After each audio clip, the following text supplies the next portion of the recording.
Assembly ఆవరణలో మహాత్మా జ్యోతిరావు పూలే విగ్రహం ఏర్పాటుపై కాంగ్రెస్ పార్టీకి అభ్యంతరాలు ఎందుకని ఎమ్మెల్సీ కవిత ప్రశ్నించారు. భారత జాగృతి సంస్థ తరపున విగ్రహం ఏర్పాటు చేయాలని కోరడాన్ని కాంగ్రెస్ మంత్రులు రాజకీయం చేయడంపై ఆమె స్ట్రాంగ్ కౌంటర్ ఇచ్చారు. అసెంబ్లీలో పూలే విగ్రహం ఏర్పాటు చేయడం మీకు ఇష్టం లేదా? శాసనసభలో బడుగులకు స్థానం ఇవ్వరా అని నిలదీశారు. స్ఫూర్తిదాయక వీరులకు కాంగ్రెస్ పార్టీ ఇచ్చే గౌరవం ఇదేనా అన్నారు. అణగారిన ప్రజల్లో చైతన్యం నింపిన మహోన్నతుడు జ్యోతిరావు పూలే విగ్రహం ఏప్రిల్ 11 నాటికి తెలంగాణ శాసనసభ ప్రాంగణంలో ఏర్పాటు చేయాలని డిమాండ్ చేశారు. అసెంబ్లీలో పూలే విగ్రహం ఏర్పాటు చేసే వరకు రాజకీయాలకు అతీతంగా పోరాటం కొనసాగిస్తామన్నారు.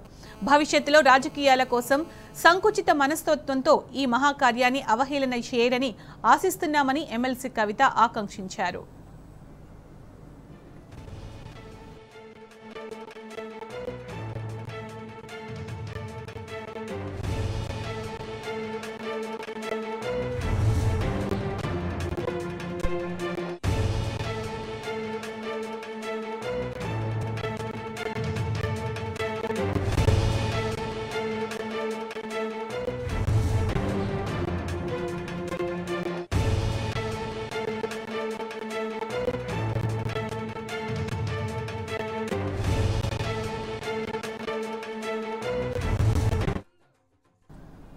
అసెంబ్లీ ఆవరణలో మహాత్మా జ్యోతిరావు పూలే విగ్రహం ఏర్పాటుపై కాంగ్రెస్ పార్టీకి అభ్యంతరాలు ఎందుకని ఎమ్మెల్సీ కవిత ప్రశ్నించారు.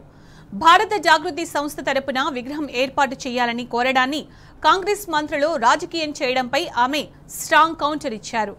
అసెంబ్లీలో పూలే విగ్రహం ఏర్పాటు చేయడం మీకు ఇష్టం లేదా? శాసనసభలో బడుగులకు స్థానం ఇవ్వరా అని నిలదీశారు. స్ఫూర్తిదాయక వీరులకు కాంగ్రెస్ పార్టీ ఇచ్చే గౌరవం ఇదేనా అన్నారు. అణగారిన ప్రజల్లో చైతన్యం నింపిన మహోన్నతుడు జ్యోతిరావు పూలే విగ్రహం ఏప్రిల్ 11 నాటికి తెలంగాణ శాసనసభ ప్రాంగణంలో ఏర్పాటు చేయాలని డిమాండ్ చేశారు. అసెంబ్లీలో పూలే విగ్రహం ఏర్పాటు చేసే వరకు రాజకీయాలకు అతీతంగా పోరాటం కొనసాగిస్తామన్నారు.